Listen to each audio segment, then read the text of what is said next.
Hello friend, आज आपल्याला magic squares शिकायचे आहे. ठीक आहे, तर मी एक एक्झाम्पल सोडवले बघा.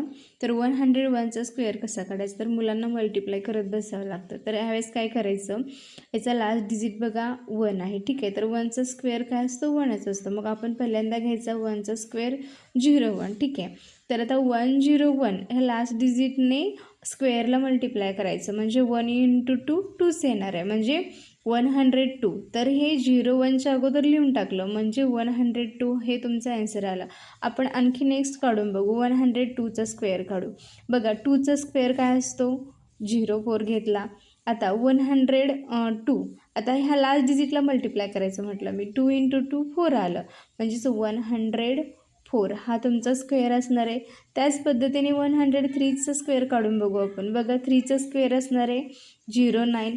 आता लास्ट डिजिट 3 × 2 किती असणार आहे, 3 × 2 = 6, म्हणजेच 106 हा तुमचा स्क्वेअर असणार आहे.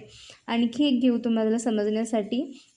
बघा 4चा स्क्वेअर असणार आहे 16, 104. ठीक आहे, 4 × 2 किती असणार आहे, 8, म्हणजे ॲज इट इज तुम्ही 8 ह्याच्यात ॲड करायचं आहे, 108 हे तुमचे स्क्वेअर झाले. ह्याच पद्धतीने तुम्ही मला 105चे स्क्वेअर ते तुम्ही कितीपर्यंत पॉसिबल आहे तसे तुम्ही मला काढून दाखवू शकता. Okay, thank you.